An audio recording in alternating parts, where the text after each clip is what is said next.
Shalom a todos, un saludo muy especial para todas aquellas personas que apoyan este contenido, apoyan este canal de YouTube y un agradecimiento muy grande por estar ahí, por tomarse su tiempo y sacar de su agenda, de sus ocupaciones para estudiar junto conmigo la Torá de Hashem.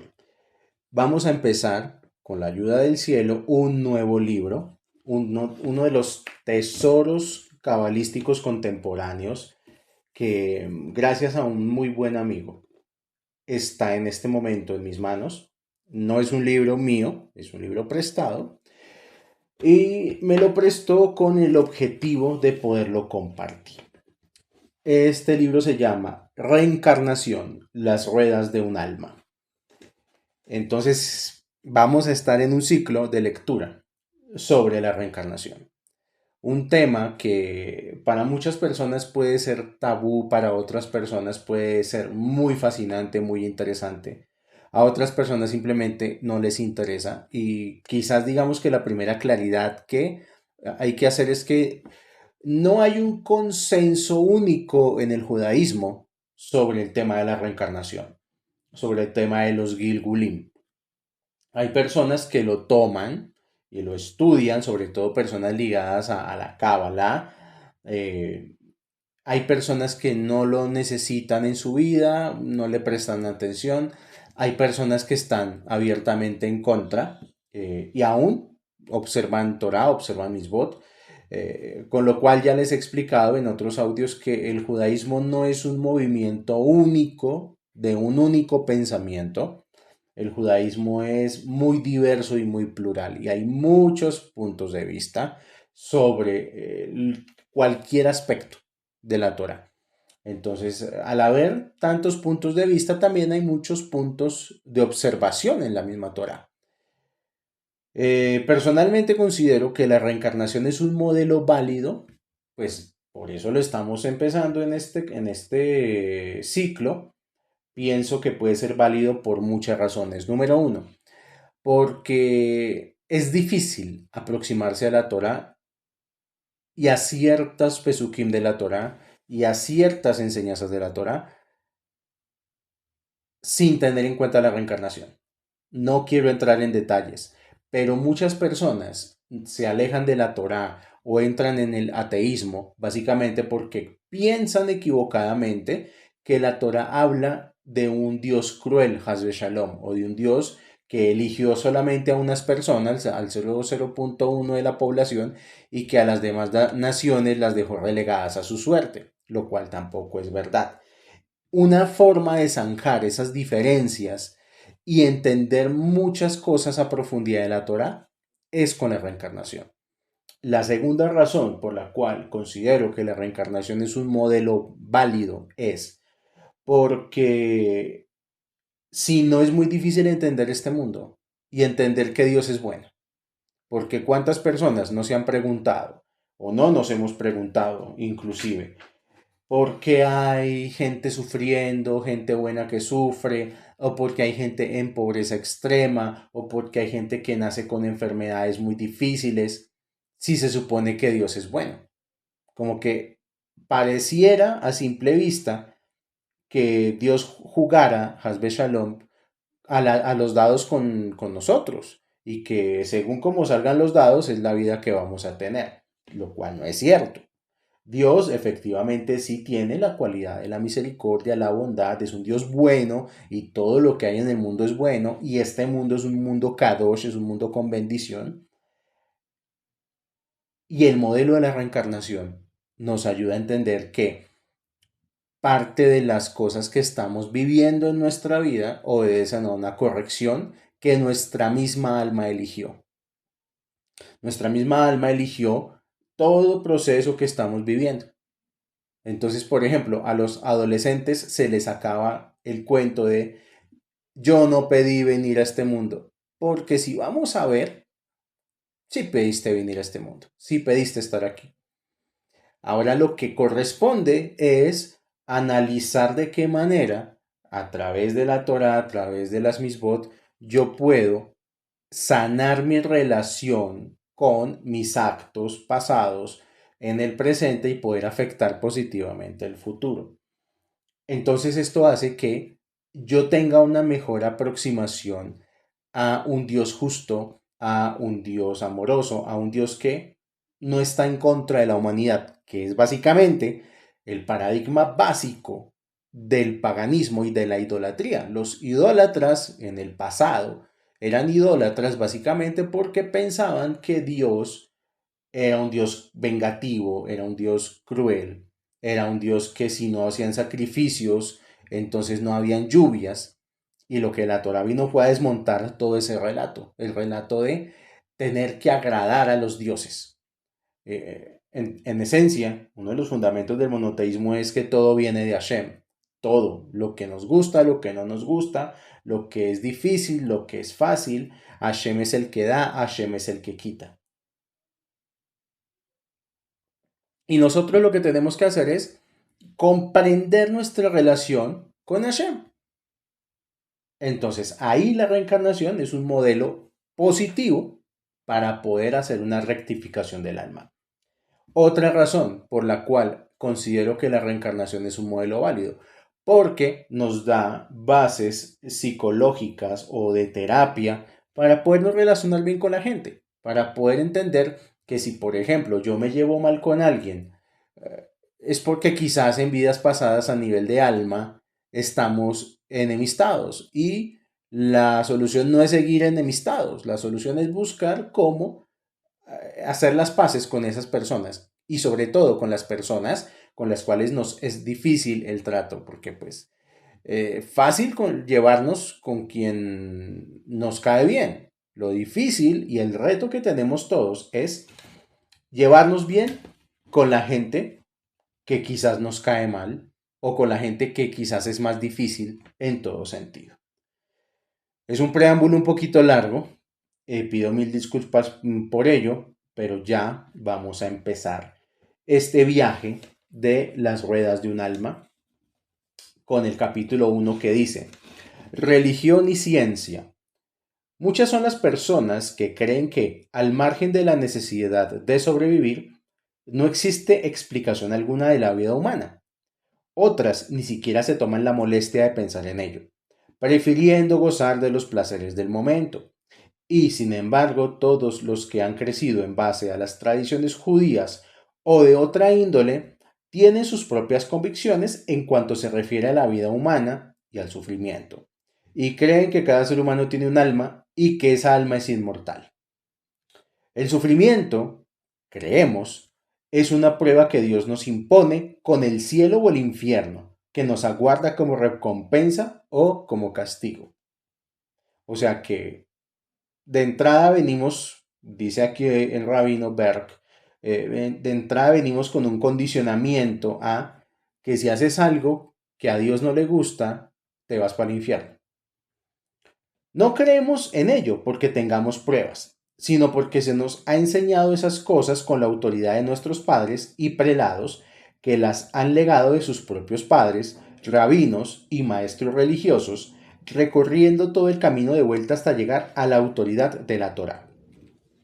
Sin embargo, desde el Renacimiento, el hombre occidental ha considerado cada vez con mayor escepticismo los conocimientos formulados por obra y gracia de la autoridad únicamente, ya sea esa autoridad de una persona, o esa una iglesia, o un movimiento, o incluso un libro. Este escepticismo es estimulado en todas las creencias que no pueden sobrevivir las inexorables pruebas rendidas por el laboratorio científico. Aquí vamos a empezar a hacer ciertas relaciones con ciertos conceptos de ciencia y pues iremos avanzando. Pero de entrada, una de las cosas que aquí el rabino plantea es que una religión o un movimiento espiritual o una creencia que vaya en contra del mundo moderno, de la tecnología y de la ciencia, es una religión que está muriendo. Porque en el mundo moderno ya no pensamos como pensábamos hace 2000 años. Y ya no vemos a Dios como lo veían los habitantes del mundo hace 2000 años. La visión y el concepto que tenemos de Dios ha cambiado a lo largo del tiempo. Y una prueba sencilla es que hace 2000 años la gente era predominantemente campesinos ignorantes que no tenían libros, que no sabían leer, que con mucha suerte sabían hacer cuentas. Y eso era todo. Hoy en día tenemos internet, tenemos convergencia digital, tenemos libros, sabemos en casi que todos leer y escribir. Ya superamos ese analfabetismo. Y hay una oferta enorme de espiritualidad. O sea, ya no es como que yo nací en el pueblito X y que solamente le hacíamos caso a lo que decía la autoridad religiosa del pueblo. Hoy en día cualquier persona ubica en internet aquello con lo cual vibra su alma. Entonces, por eso es que las religiones están en crisis. Entonces, algo que una religión tendría que entender es que si no se adapta al mundo moderno, que si no se adapta a la ciencia, va a tener problemas. Continúo la lectura. Dice aquí, Ptolomeo dijo que el Sol giraba alrededor de la Tierra. Más tarde, Copérnico desarrolló un instrumento que demostró que lo que decía, lo cierto era todo lo contrario. Otrora, casi todo el mundo pensaba que la Tierra era plana. De hecho, otro paréntesis, hay Midrashim. Si uno lee Midrash Rabbah en Bereshit, el Midrash Rabbah dice que la Tierra en efecto es plana. Pero luego vienen otros sabios de la Torah como el Rambam y como el mismo Zohar a decir, no, la tierra es redonda. Entonces, para que vayan viendo que no es, el judaísmo no es un consenso. Voy a continuar la lectura. Dice aquí, otrora casi todo el mundo pensaba que la tierra era plana. Luego vinieron Colón, Magallanes y otros intrépidos aventureros que echaron por tierra esa convicción al zarpar por el oeste y regresar al punto de partida por el este. Con esas y centenares de otras demostraciones, el hombre constató en forma gradual que las autoridades antiguas podían estar equivocadas. Un descubrimiento tras otro hicieron añicos y desordenaron el panorama nítido y ordenado que la humanidad había llegado a creer que no podía ser puesto en tela de juicio. Muchas veces yo pienso, y esto es a título personal, que la gente se fascina pensando que los hombres de la antigüedad eran gente muy santa, muy pura, y que eran prácticamente todos adikim y que todos flotaban y tenían ángeles a su alrededor. Pero si uno estudia un poco más la Torah, no hay libro tan deprimente como el segundo capítulo de Reyes, por ejemplo. Quien lee el segundo capítulo de Reyes se da cuenta que en la Judea de ese tiempo habían olvidado muchas misbot y que esa gente estaba totalmente corrompida. Y por eso era que aparecían los profetas. O sea, los profetas de la Torah no era que aparecieran por casualidad, era porque Hashem veía el extravío del pueblo y lo que hacía el profeta era pegarles unos jalones de orejas terribles. Y esa época también tuvo mucho ticún negativo en esos pueblos. Con decir que en el segundo capítulo de Reyes están diciendo, y lo dicen ahí, los Ketuvim y los Neviim, esta gente se le había olvidado una mitzvah y no la practicaba. Y uno se pregunta, bueno, ¿cuál mitzvah se le olvidaba a esa gente sabia que tenía templo, que tenía... Se les olvidaba o no hacían Pesaj, la bobadita de Pesaj. Ahí lo dice, que no practicaban Pesaj, que no hacían la mitzvah de Pesaj. Hoy en día, quien está conectado a la Torah busca la manera y hace Pesaj. O sea, como para poner un contraste y dejar de romantizar tanto el mundo antiguo, porque hoy en día tenemos muchas mejores herramientas para la consecución de las misbot. Voy a continuar la lectura diciendo, nadie ha sido capaz de ver o detectar un alma. ¿Inmortalidad? ¿Quién volvió alguna vez para contarnos sobre ella? ¿El cielo? Nuestros telescopios no captan ninguna evidencia. Dios es el resultado, dicen los eruditos, de una mente que necesita un sustituto paternal. El universo es una máquina colosal y el hombre es una máquina pequeña. Y ambas, tanto el universo como el hombre, han sido posibles gracias a una disposición de átomos en un proceso evolucionario natural. El sufrimiento es la ineludible lucha por la supervivencia, y nada más. La muerte es tan solo una disolución de elementos químicos. Los hechos están allí, del mismo modo como estaban cuando el Sol giraba en torno a una Tierra plana. La ciencia ha nacido de nuestros 5 sentidos. Sin duda, ha ampliado esos sentidos con microscopios, telescopios y radar. Ha sistematizado nuestro sentido de observación con razonamientos, matemáticas y la tecnología de la experimentación. Pero una cosa sigue siendo igual. La ciencia todavía es el testimonio de nuestros 5 sentidos. Las preguntas sobre la naturaleza esencial de las cosas son contestadas con la física clásica del modelo newtoniano del universo. Las propiedades del átomo fueron extraídas por primera vez de la noción macroscópica de las bolas de billar y por lo tanto de una experiencia sensorial. Jamás se puso en duda si el modelo pudiera de hecho ser aplicado o no en el mundo del átomo. Ni siquiera fue investigado experimentalmente hasta el siglo XX, cuando los físicos fueron finalmente capaces de abarcar la cuestión de la naturaleza final de la materia.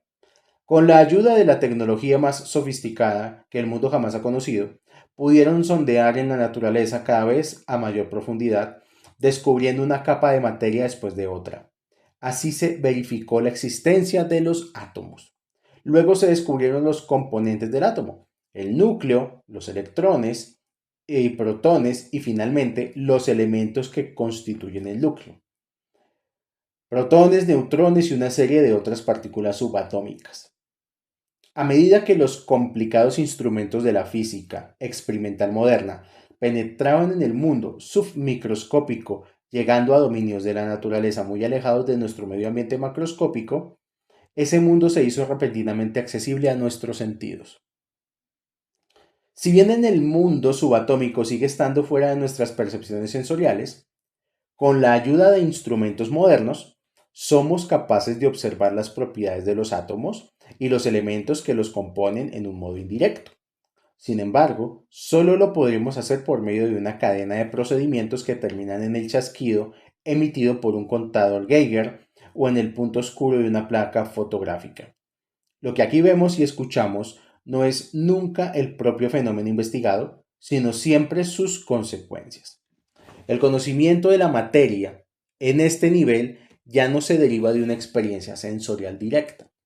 Por lo tanto, nuestro lenguaje, que expresa las imágenes del mundo de los sentidos, ya no es adecuado para describir los fenómenos observados. A medida que sondeamos más y más en las regiones más recónditas de la naturaleza, debemos abandonar en forma creciente las imágenes y los conceptos del lenguaje común. En este viaje al mundo de lo infinitamente pequeño, el paso más importante desde el punto de vista filosófico fue el primero que se dio. Una vez que el físico se encontró a sí mismo abrazando la experiencia extrasensorial de la realidad, en contraste del capitalista, tenía que afrontar el aspecto paradójico de ese episodio. Cuando Einstein desarrolló la teoría de la relatividad, destruyó muchos aspectos fundamentales de la física al indicarnos que el tiempo no era invariable. Con ello, abrió la puerta para que pudiera ser considerada la validez de la reencarnación.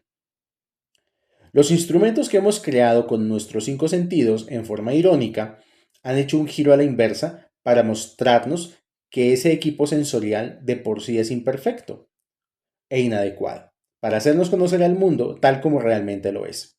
O sea, nosotros los seres humanos, por más de que queramos abarcar conocimiento, nuestra experiencia de la realidad es muy limitada. No podemos ver las ondas radiales, ni la radioactividad, ni la energía atómica. Ondas infrarrojas, ondas ultravioletas. Son tan solo algunos de los múltiples fenómenos que ahora nos indican el hecho de que estamos rodeados por ondas invisibles y pulsaciones de energía. Las más diminutas partículas de materia contienen fuerzas de una magnitud tan grande que nuestra imaginación no es capaz de concebir. Si el científico tuviera que considerar lo más fundamental de todo lo que es básico y elemental, que es la semilla, el semen, entonces tendrá que preguntarse cómo puede esa diminuta simiente producir una infinita gama de seres con todas sus diversidades. El fenómeno del semen humano desafía el poder de la imaginación. Los cinco sentidos jamás hubieran proporcionado las herramientas adecuadas con las cuales pudiéramos plasmar las obras y los procesos originados por esa simiente. Para cerrar este primer capítulo, que fue muy hacia el tema científico, hacia los avances, eh,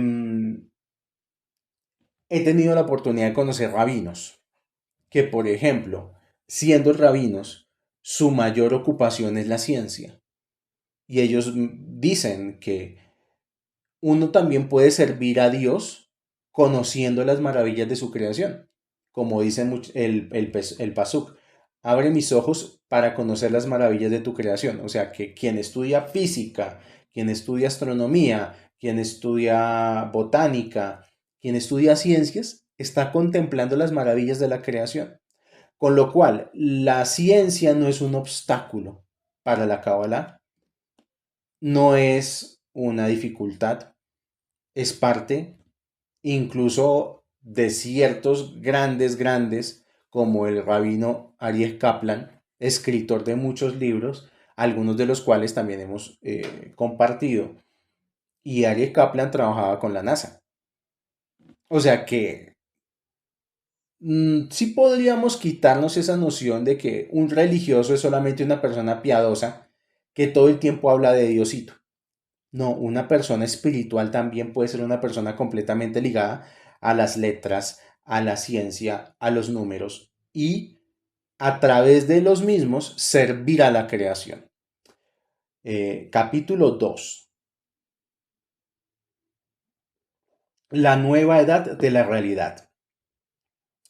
Estamos contemplando el mundo a través de diminutas mirillas. Nuestros ojos y oídos en la reducida substancia física de nuestros cuerpos. Nuestra sensibilidad vibratoria a la luz nos permite percibir tan solo una pequeña fracción del total de las vibraciones luminosas que existen. Un silbato para perros que cuesta 50 centavos logrará hacer venir a su perro cuando lo llame, pero nosotros no lo podemos oír porque su frecuencia vibratoria está por encima del límite superior de sensibilidad que está dotado. Hay muchos animales e insectos cuya capacidad visual auditiva o de olfato es diferente de la nuestra. Por lo tanto, su universo contiene muchos elementos que no podemos percibir. Este es un espectáculo curioso. El hombre orgulloso ve que animales, pájaros e insectos pueden más que él. Una persona que cavile sobre el particular solo puede asombrarse de esta realidad y aspirar a poder experimentar algunas de esas percepciones y sensaciones que le están veladas. Supongamos que se nos capacitase para usar nuestro equipo sensorial de modo tal que nuestra sensibilidad vibratoria a la luz y al sonido fuera levemente ampliada. ¿No podríamos entonces darnos cuenta de que muchos objetos que hasta entonces no pudimos detectar si existen? Consideramos la posibilidad de que algunas personas hayan nacido con una capacidad sensorial un poco más amplia. Porque sí, hay gente que nace con un poquito más de capacidad para sentir el mundo. Hay gente que, por ejemplo, nace con mayor intuición. Hay gente que nace con mayor razonamiento matemático. Hay gente que nace con mayor conexión para los sueños, etcétera.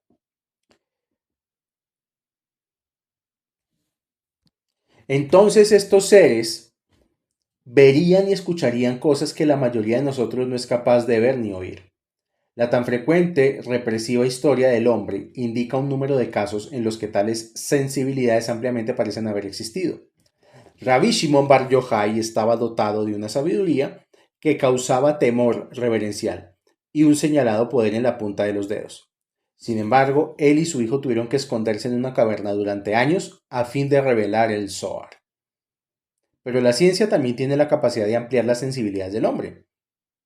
a veces en ámbitos considerados como incómodamente grotescos por otros científicos. Semyon y Valentina Kirilian son un excelente ejemplo de ello. En 1958, estos dos científicos soviéticos, recurriendo a un método fotográfico conocido ya en el último decenio del siglo pasado, capturaron por primera vez en película una impresión del campo biológico que constituye el aura humana. Este proceso, denominado electrofotografía, también permite examinar la configuración de la luminiscencia alrededor de docenas de objetos: caucho, monedas, hojas, papel y textiles. El citado matrimonio descubrió que los detalles estructurales de las emanaciones eran diferentes en cada una de esas sustancias que habían sido probadas y fotografiadas. Pero el resultado más importante de su exhaustivo estudio fue el descubrimiento de que las cosas vivientes tienen configuraciones que son totalmente diferentes de las emitidas por los objetos inanimados. O sea, una moneda de metal está rodeada por una aura constante que nunca cambia, mientras que un ser viviente presenta una visión de miradas de luces resplandecientes, chispeantes y fulgurantes que brillan como joyas. Al informar sobre los resultados del gran paso adelante que habían dado, los científicos escribieron lo siguiente: lo que vimos en el panorama contemplado a través de nuestro microscopio e instrumentos ópticos parecía algo semejante al tablero de mandos de una enorme computadora. Aquí y allí se veían luces cuya intensidad aumentaba o disminuía, señales de los procesos que ocurran dentro. Si algo fallaba dentro o si era necesario ajustar las condiciones, el ingeniero en la cámara de control podría ver las señales en las luces.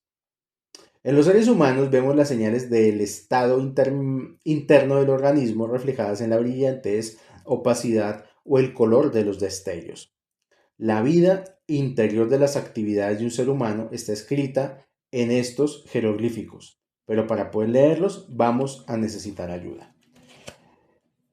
Entonces, lo que estos científicos, que fueron los desarrolladores de la cámara Kirilian, descubrieron, ya los sabios de la Kabbalah lo tenían más que claro con un concepto llamado el Hashmal.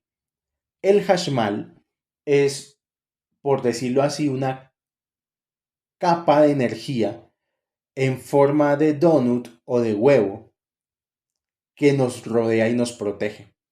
O sea, que una persona cuando cumple misbot, cuando reza, cuando está conectada profundamente con su ser espiritual, le da fuerza a su hashmal y ese hashmal la protege.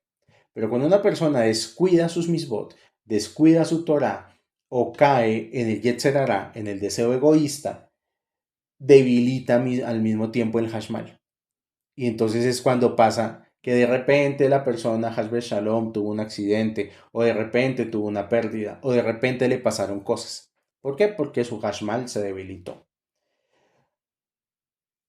Antes de continuar, también está dicho y ha habido pruebas de ciertos científicos judíos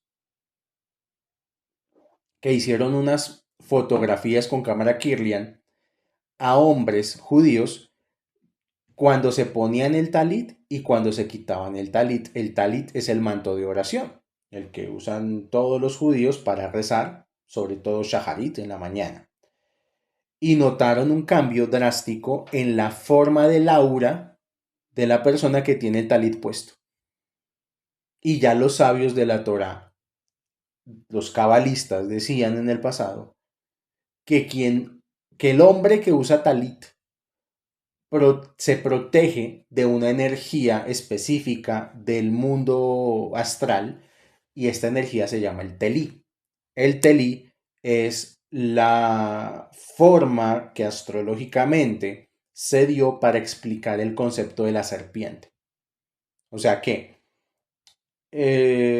las fuerzas astrológicas funcionan como los hilos de un titiritero y nosotros somos los títeres. Y que una persona que conecta con la Torah, su objetivo es romper esos hilos y dejar de ser una marioneta cósmica. Y todo el sistema astrológico, estrellas, planetas, constelaciones, está diseñado para que esa fuerza llamada el Teli maneje todo el sistema astral. Y se podría decir que los seres humanos en un 90, por una base superior al 90%, son marionetas del destino. Por eso es que es curioso cuando uno le revisa una carta astral a una persona. Antes de que esa persona tuviera Torah, quizás le pasaron ciertas cosas.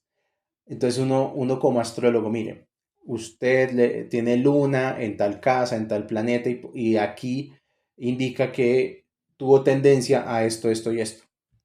Ay, sí, a mí me pasó eso en la infancia. ¿Por qué le pasó eso en la infancia?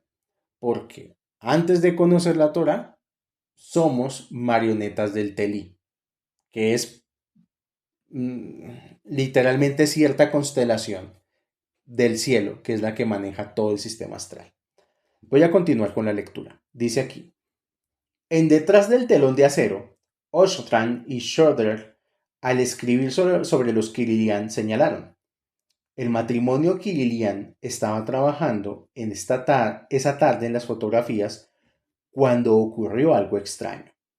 De los ensayos realizados en hojas de diversas plantas, sabían que cada especie tiene su propia configuración de energía única en su género, como las configuraciones individuales de un equipo de televisión proyectadas de cada tipo de planta. Pero las fotos de las hojas mellizas que los científicos les habían dado eran diferentes entre sí, en un modo muy pronunciado. ¿Eran tal vez esas hojas de dos especies diferentes de plantas? ¿Acaso habían cometido algún error? Tomaron foto tras foto, pero con los mismos resultados. Así solo pudieron confirmar la individualidad de cada entidad probada, por muy estrechamente allegada que estuviera a su propia gemela. Repentinamente, en un mundo en donde se ve que existen fenómenos paranormales y metafísicos, y en el que incluso se puede demostrar que el aura de una entidad individual es diferente de su mellizo, nuestros cinco sentidos evidentemente se han convertido en guías patéticas. Capítulo número 3. El dilema de los sucesos inexplicables. Ya no podemos desentendernos de la ocurrencia de los hechos inexplicables y pretender que son meras coincidencias, y en razón de las grandes corrientes que cunden en nuestros tiempos, la tarea de alertar a los demás ante esa clase de eventos se ha convertido en una misión de tremenda importancia y no menos interés. Pocos lo han sabido mejor que el doctor Rin de la Universidad Duke. Desde 1930, este perspicaz hombre de ciencia ha estudiado las facultades telepáticas y clarividentes del hombre. Al realizar experimentos estrechamente controlados usando un método científico, Rin ha descubierto que muchas personas, al ser sometidas a condiciones de laboratorio, han dado prueba de poseer poderes extrasensoriales de percepción. Se han empleado cuidadosas técnicas estadísticas para evaluar los experimentos realizados por el Dr. Rin y, hablando en términos matemáticos, estas han indicado que los resultados conseguidos no podían ser atribuidos de modo alguno a casualidad. Existe un creciente caudal de evidencia que está lentamente minando la tradicional duda del mundo occidental que ponía en tela de juicio que en la composición mental humana existirán poderes de índole telepático y clarividente. Los laboratorios solo han determinado que la clarividencia es un posible método de percepción. Su utilidad potencial ni siquiera ha sido contemplada, pero este potencial es enorme. Evidentemente, si un hombre posee los medios de cognición que no dependen de sus cinco sentidos, si es capaz bajo ciertas condiciones de contemplar cómo se ve en la pantalla de un televisor lo que está ocurriendo en otro lugar del espacio sin recurrir a sus ojos físicos, entonces ese hombre está dotado de una importante herramienta para obtener conocimiento sobre sí mismo y también del universo. El hombre ha logrado realizar grandes empresas a través de los siglos, pero a pesar de toda su fuerza y flexibilidad, todavía es frágil y vulnerable. No obstante, todas sus conquistas y cultura, no obstante, todas sus conquistas, aún es impotente y se siente azorado y perplejo. A pesar de su arte y cultura, todavía se siente intrigado por sus sufrimientos y las penalidades de sus seres queridos, desde su nacimiento hasta su muerte. Sin embargo, últimamente penetró en lo más recóndito del átomo y ahora, con sus recién descubiertas facultades de percepción extrasensorial y su nuevo reconocimiento de la tensa relación que impera entre la mente consciente y la subconsciencia, está a punto de penetrar en lo más íntimo de su ser. Tal vez logre finalmente obtener respuestas satisfactorias a los enigmas básicos de su existencia. Posiblemente sea capaz de comprender las razones de su nacimiento y de su dolor, y saber a dónde conduce todo aquello al margen de la muerte. Aquí ya nos vamos a empezar a meter en otro tema, capítulo número 4, vamos avanzando bastante rápido. Aquí ya hablamos de la reencarnación y el sufrimiento humano. Si Dios es tan bueno, benevolente y misericordioso, ¿por qué sufren tantos millones de seres humanos inocentes mientras que los culpables prosperan y andan libres? Esta pregunta es casi tan antigua como la propia humanidad. La respuesta es precisamente tan vieja, pero puede ser captada únicamente a través de la analogía de la rueda. Los vocablos hebreos para reencarnación son Gilgula Neshamot, que la palabra Gilgula Neshamot significa rueda del alma. Se trata de esta vasta rueda metafísica, con las almas fijadas en su llanta, como estrellas en el borde de una galaxia, la que debemos contemplar si deseamos ver más allá de la apariencia de la inocencia castigada y maldad recompensada. Gilgula Neshamot es una rueda en constante movimiento, y al girar, las almas vienen y se van una y otra vez en el ciclo de nacimiento, evolución, muerte y otra vez nacimiento. La misma evolución ocurre con el cuerpo en el curso del periodo de una vida, tan solo. Se produce el nacimiento, el crecimiento de las células, la paternidad o maternidad y la muerte. Nuevos cuerpos producidos por los viejos, lo que da lugar a continuidad de la forma física. Es siempre un padre que concede su simiente para que pueda haber continuidad, un proceso que nunca termina. O sea, lo que conocemos como los hijos, la continuidad de nuestro ADN y de nuestra raíz de alma. La comprensión de este proceso a nivel físico es la llave de lo que de hecho se constituye una visión verídica de lo que es continuo. La mayoría de quienes lo consideren quedarán sorprendidos al saber lo mucho que es considerado verdad sin que se haya cavilado debidamente sobre ello. Toda la tendencia de la evolución física oscila de lo simple a lo complejo. En un extremo de la gama orgánica aparece la simple célula, sin órgano ni estructura, y en el otro extremo está un cuerpo extraordinariamente complejo, con sus millones de células organizadas en órganos, tejidos y grandes redes de nervios y materia cerebral. Nuestros cuerpos pasan constantemente por esa evolución. El alumno común está interiorizado con el proceso de la proteína y el tejido que atraviesan por las fases de nacimiento, existencia y descomposición. El cerebro de un bebé tiene poco poder de respuesta, pero a medida que el niño crece, su cerebro es cada vez más evidente. No tanto en razón del crecimiento de la criatura, sino más bien como resultado de la constante mejora del instrumento llamado conciencia. En la vejez, el cerebro se hace menos responsivo y la expresión física se reduce. Al morir, el instrumento es destruido por y la conciencia ya no puede hacerse sentir físicamente. Pero ello no implica que la aniquilación del alma, pero ello no implica la aniquilación del alma y ni siquiera de la mente. La evolución constante es el aspecto central del concepto de la reencarnación. Hago una pausa para decir que incluso voy más allá. Si estamos pensando que Dios tiene cualidades, omnipresente, omnisciente, omnipotente, que Dios es eterno, que Dios está más allá de los 5 sentidos, del tiempo, del espacio y del movimiento, tengamos eso en mente, porque luego decimos que nosotros los seres humanos somos hechos a imagen y semejanza de ¿quién? De Dios. O sea, que dentro de nosotros existe una pequeña porción de inmortalidad. Por lo tanto, la muerte no puede existir, porque si la muerte existiera, eso entraría a invalidar el concepto de Dios. Entonces la pregunta es, ¿morimos realmente o solo cambiamos de percepción de nuestra existencia?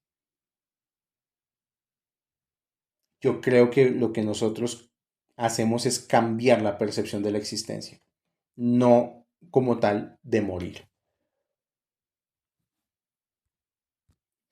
Una de las grandes paradojas de lo que consideramos como realidad reside en el hecho que, mientras que reconocemos lo inevitable que es la muerte en un plano universal, impera el temor de morir. Cuerpos físicos son sacrificados en la guerra para mantener vivos a otros cuerpos. La guerra es el resultado del empeño del hombre de mejorar su estilo de vida, pero la experiencia siempre nos ha demostrado que un tal mejoramiento se hace a costa de otra persona. Las formas minerales son hechas pedazos para proporcionar alimento a las plantas. Las plantas son sacrificadas para los animales y los animales son sacrificados para los hombres. Desde el punto de vista físico, la naturaleza es un poco más que un simple osario. Por lo tanto, y en vista que a la naturaleza evidentemente le importa tan poco los cuerpos físicos, no resulta difícil preguntarse si es que hay algo que tiene alguna finalidad. Cuando uno llega a este tipo de reflexiones se da cuenta que los reinos de la naturaleza se devoran a sí mismos. O sea que todo ese sentimentalismo por la naturaleza al final es inútil. Hay gente que yo le he escuchado que me dice, es que yo quiero estar en armonía con la naturaleza. Y resulta que la naturaleza es lo más cruel que hay. Basta con ver cualquier documental de leones o de tigres en National o en Discovery para uno darse cuenta lo terriblemente cruel que es la naturaleza. Incluso los árboles, porque habrá gente que me dirá, bueno, pero es que los tigres son un ejemplo extremo. Hay árboles que expulsan cierto tipo de savia para evitar que otras criaturas crezcan a su alrededor y le quiten los recursos minerales que tiene para alimentar sus raíces. O sea, la naturaleza tiene una cuestión fundamental que es cruel. La naturaleza es despiadada. La naturaleza es lo opuesto a la misericordia y a los conceptos relacionados con el monoteísmo, que es la misericordia, la bondad, el gesed. Una de las cosas que constantemente estudiamos en el Zohar es que estamos buscando ese factor sobrenatural de la realidad y que hasta el momento ese factor sobrenatural de la realidad, la mejor forma que lo hemos logrado entender es con el nombre Yud, Hei, Vav, Hei. Y que por ese nombre, por el nombre de Hashem, ese nombre fue el que hizo que Moshe pudiera, por ejemplo, liberar a unos esclavos de Egipto. Porque ese nombre, el que acabo de decir, va a regir sobre las leyes sobrenaturales de la realidad, no sobre la naturaleza.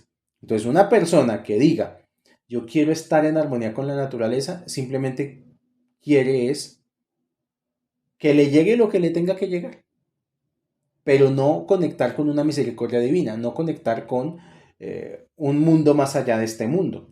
Bueno, continúo. Empero, se puede igualmente observar que debe de haber algo en nuestro universo que mantiene esta continuación, la continuación del ciclo de la vida, mineral, vegetal, animal, humano. El crecimiento, como la rueda, no tiene principio ni fin, pero considerar la vida meramente como un principio y un fin es como contemplar un árbol en un bosque y decir que solo hay el árbol. El problema reside en el hecho que nos sentimos perdidos en esta continuación del tiempo y movimiento. Cada cosa en la vida, sin excepción alguna, funciona como una rueda de la que es imposible mirar más allá del momento y ver que al venir a la Tierra muchas veces reunimos experiencia y pasamos de un grado a otro, del mismo modo como lo hicimos al crecer y dejar de ser niños. Aún en el pasado, hemos creado sociedades primitivas que han evolucionado y se han graduado de una civilización básica a otra que tal vez podamos llamar civilización moral. Lo que hemos cosechado, para bien o para mal, es una progresión continua de experiencias que solo pueden ser consideradas como una encarnación que sigue a otra encarnación. Crecemos constantemente de sociedades agrarias a ciudades, de guerra a paz y nuevamente a la guerra, sin ver realmente nada más allá de nuestro lugar en la llanta. Decía el rey Salomón en su Cogelet, en sus proverbios, no hay nada nuevo bajo la luz del sol. O sea que todo lo que hemos vivido, hemos estado reencarnando constantemente, no hay absolutamente nada nuevo. Existen las mismas personas, las mismas almas, las mismas pasiones, las mismas pruebas, los mismos retos, pero realmente que hay algo diferente no. Aceptamos ciegamente el movimiento de la rueda que constituye nuestras vidas sin preguntar jamás para qué finalidad gira. Pero ha amanecido una nueva era y todo está por cambiar. Ahora que hemos comenzado esta era de difusión de la Kabbalah y de la Torah, todos los que viven pueden aprender la Kabbalah. Por más, y esto lo voy a ampliar en otro audio, por más de que muchas veces, no digo que todos, porque hay buenas excepciones, pero por más de que el pueblo judío ha intentado preservar la Torah para sí mismo, la Torah es tan grande que se ha abierto campo hasta llegar a nosotros. Y hoy en día la Torah es inevitable. Vuelvo y digo, ya no estamos en el mundo antiguo, donde el único que sabía Torah era el rabino del pueblo. Y si él lo quería uno aceptar bien y si no también. Hoy en día nos pasa lo mismo. ¿Cuánta gente yo no conozco que trata de acercarse a una comunidad, que lo reciban, que lo acepten, que lo dejen guardar Shabbat? Y la gente de la comunidad y los mismos rabinos le cierran la puerta. Es una realidad. Es una realidad. Muchas veces escucho gente decir, no, ustedes tienen que buscar un rabino certificado para poder aprender Torah.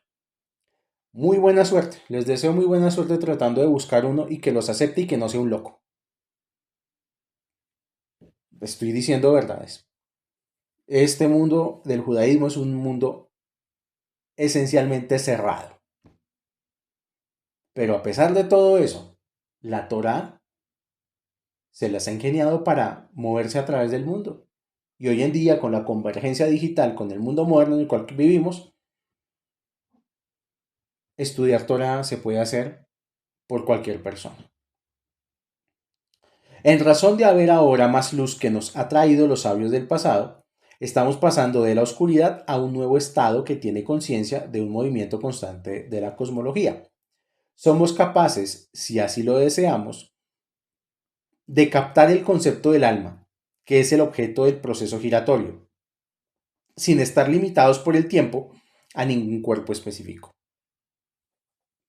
Conocer la reencarnación, por ejemplo, es conocer la manera de salir de la rueda de la reencarnación. Hay dos conceptos que ya iremos estudiando. El concepto del tikkun y el concepto del karma. El concepto del karma o las leyes del karma es en lo que está el 90% de la humanidad. Causa y efecto. Haces algo, te llega algo. Dañas a alguien, te vienen a dañar a ti. Como me decía una persona eh, que me ha acompañado en este proceso casi que desde el comienzo. Esta vida es un restaurante y nadie se va del restaurante sin pagar. Y la mayoría de los seres humanos están en eso. Y no tienen conciencia de que están bajo unas leyes espirituales de causa y efecto. Y todo el tiempo están reencarnando. Y se vuelve realmente como estar dentro de un laberinto sin salida. Por el otro lado está el concepto judío del tikkun. El tikkun ya no es todo el tiempo recibir los efectos de nuestras causas. El tikkun es corregir todo lo que hemos hecho, tanto en vidas anteriores como en esta presente. Y la persona que está haciendo este trabajo de corregir y sobre todo con las herramientas de la Torah, ya no está regido por las leyes del karma y su vida cambia drásticamente. Y ya lo que le pasa no es lo mismo que le pasa a personas que están bajo las leyes del karma. Y tenemos esa oportunidad en este momento y en estos tiempos de poder esclarecer un montón de cosas de nuestra vida a través de los rezos, a través de las misbot, a través de del estudio mismo de la Torah. Hay personas que de pronto no les interesa guardar misbot, tal vez no les interese Shabbat, pero si escuchan Torah y estudian Torah, con eso están haciendo un trabajo increíble por sanar su alma y estar evitando ese ciclo constante, interminable, de estar reencarnando. Y tanto el karma como el tikkun, al mismo tiempo que son individuales, también son generacionales, perdón. Hay generaciones completas de personas que toda la generación tuvo que pasar, por ejemplo, por hambruna, o por enfermedades, o por guerras. Y luego viene toda una nueva generación que vino a vivir en un mundo más tranquilo, más pacífico, a construir civilización. Y todo el tiempo nos estamos moviendo, como la mayoría de la humanidad está en la ley del karma, estamos en esa oscilación. Tiempos difíciles, tiempos buenos. Tiempos difíciles, tiempos buenos. Esto nos lleva de vuelta a la decepcionante desigualdad del sufrimiento humano. Las fuentes más comunes de ese sufrimiento son las enfermedades y la vejez. A pesar de todos los adelantos científicos, aún ni hemos raspado la superficie en la lucha contra estos dos villanos. Ni tampoco damos cuenta de progreso alguno en resolver el enigma de la propia muerte. Los incendios, las inundaciones, las enfermedades y los siniestros son tan solo las amenazas externas a la paz, la felicidad y la vida. Dentro de nosotros se libra la batalla contra el egoísmo, la frivolidad, la hipocresía, la estupidez y la codicia. Los momentos de desesperación están intercalados con destellos de fantasía, desbordable alegría y la imperecedora esperanza de que en el centro de todo ello se encuentra un paraíso de amor, belleza y comprensión. La rueda sigue girando y nos deja luchando en un Senegal de confusión, preguntándonos sin cesar, ¿para qué? ¿Para qué estoy en este mundo? Mucha gente que se pregunta, ¿yo qué hago aquí? ¿Cuál es mi propósito en la vida? Yo no le hallo gracia a esto. Hasta que no se contesten esas preguntas básicas de la existencia, no se habrá respondido a nada. Hasta que no se haya explicado el sufrimiento de la criatura más insignificante, nada habrá sido explicado y nuestra percepción filosófica de la vida seguirá siendo incompleta. Entonces, para concluir, hay cosas que la ciencia puede responder, hay cosas que no. ¿Como cuáles cosas no puede responder la ciencia? Por ejemplo, las preguntas relacionadas con la existencia.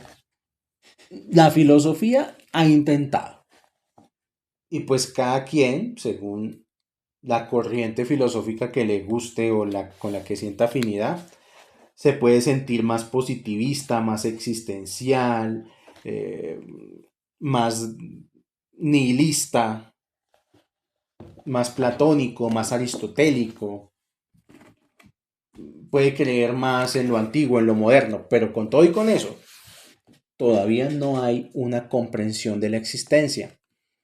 Estamos en una época de nuestra humanidad en la que se están abriendo las puertas para comprender la existencia. Pequeños espacios como este canal de YouTube lo que buscan es eso, ampliar la comprensión de la existencia. Y que el ser humano no solamente vive de alimento, de techo, de suplir necesidades básicas del cuerpo, el ser humano también vive de lo que le da su alma. Y según cómo le dé a su alma también, todo lo demás le va a funcionar. ¿O no? Hay personas que no le dan nada a su alma. Después vienen los problemas. Y lamentablemente por eso es que la gente se espera a tener el problema encima para acordarse ahí sí de Diosito. Cuando ya lamentablemente tiene el problema encima y lo único que puede hacer es enfrentarlo. Lo único que puede hacer es confrontarlo. Lo único que puede hacer es ponerle el pecho a las balas, ponerle el pecho a la brisa. Debemos buscar espiritualidad antes de que lleguen los problemas. Fortalecer nuestra alma, fortalecer nuestro hashmal. El hashmal, como lo dije al comienzo, incluso altera, altera drásticamente el espectro de las probabilidades, lo que la gente llama suerte. La suerte no existe tampoco. No es que haya gente con buena suerte o mala suerte, hay gente que por diversas circunstancias ha tenido más niveles de alma que otras. En la próxima clase, entonces, los temas que vamos a empezar a tratar son la reencarnación y la Torah, por un lado. Y por otro lado, eso que acabo de decir, los niveles del alma. ¿Qué son los niveles del alma? ¿Y por qué? O sea, vamos a preguntarnos. O sea que no todos tenemos la misma alma. Hay personas que tienen alma diferente a otra. Les agradezco a todos los que llegaron a este punto y escucharon este audio. Espero que les haya sido de su agrado y les deseo que tengan bendiciones, que Hashem los bendiga. Es Hashem el que bendice, no las personas. Que Hashem los bendiga con bendiciones de este mundo y con bendiciones del mundo superior en Refuah Shelema, Parnasá, Atzlajá, Briyut, Shalom Bait. Muy buenas noticias y nos estamos escuchando en un próximo audio de Reencarnación, las ruedas de un alma. Shalom, shalom para todos.